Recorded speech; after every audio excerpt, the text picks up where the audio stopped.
Hello everyone, I myself Dr.Nazia Hussain, Assistant Professor, Department of Home Science, GP Women's College, Dhanamanjuri University, Manipur. Today I will be talking on food safety and its hazards. Under this we will discuss on definition of food safety and its hazards, types of hazards, condition favoring growth of microorganism, allergens and its management. Food safety is a multifaceted discipline that ensures food is safe for consumption and free from hazards that can cause illness. It involves a range of practices, processes, and regulations designed to prevent foodborne illness and protect public health. The goal is to ensure food is free from biological, chemical, and physical hazards, as well as to address issues like nutrition, food quality, labeling, and education.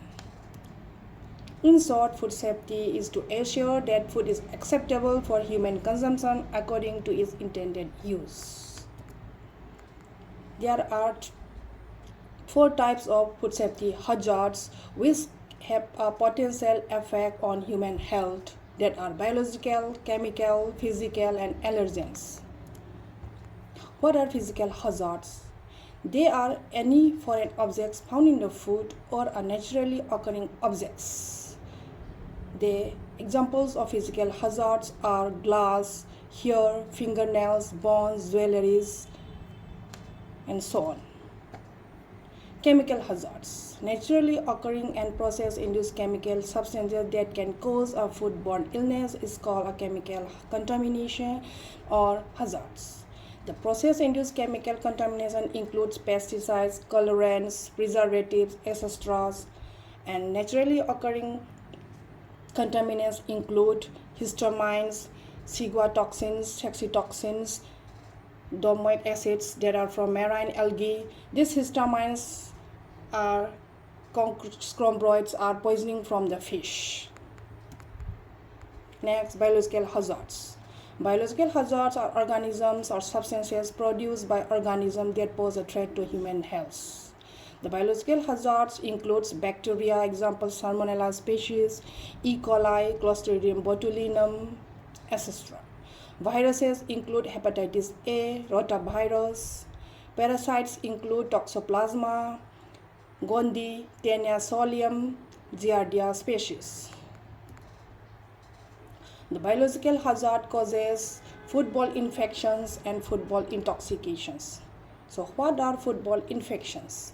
When a person consumes food containing pathogens which grow in the human intestine and cause discomfort or disease, the symptoms of these foodborne infections do not appear immediately.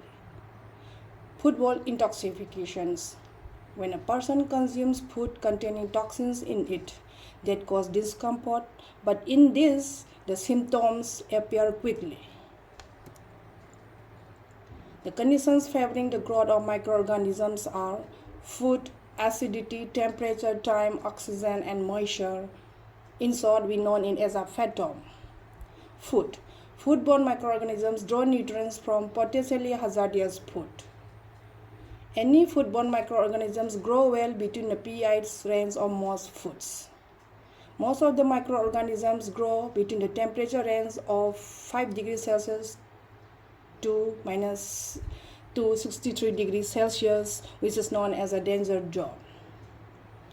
Microorganisms need sufficient time to grow when exposed to this danger zone. Oxygen.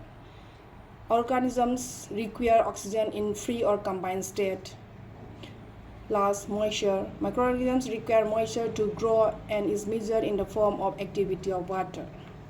So these are the conditions favoring the growth of microorganisms. Next, allergens. An allergen is a harmless substances, usually the proteins, that trigger an allergenic reaction in a susceptible person.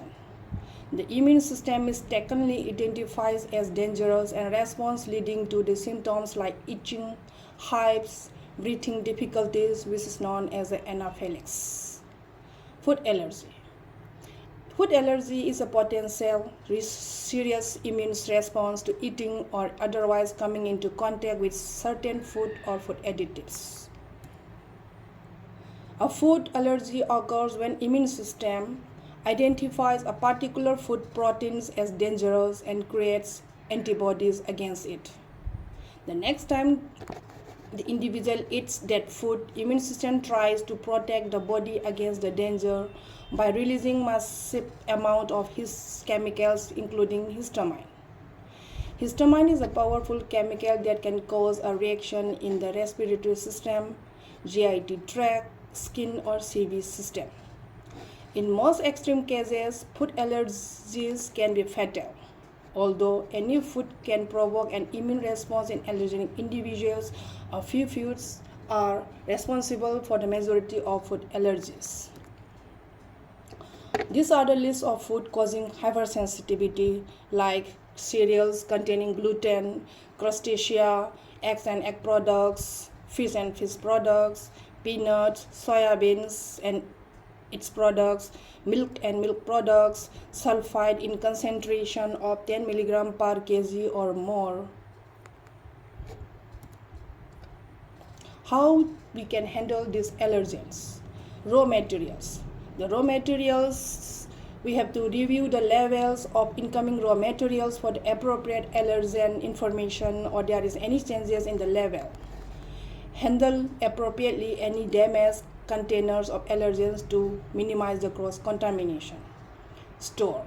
We have to store the allergenic ingredients or the products separately to prevent any contamination. Sanitation. After the use of the clean allergenic products, we have to wash or clean properly with the soap, wipe, chemicals, etc. And hand washing at appropriate times after using appropriate products. This will reduce the allergens. Conclusion. Food safety hazards stemming from biological, chemical, physical agents pose significant risks to public health and economic stability. Effective management of this hazard through proper food handling, storage, cooking, and inspection is crucial to prevent foodborne illness and maintain consumer confidence. So it is important to everyone involved in the food industry, including the farmers, processors, distributors, and retailers, to prioritize food safety in their operations. And we have to implement the food safety management system to avoid such types of hazards. Some of the references are given below in the next slide. Thanks.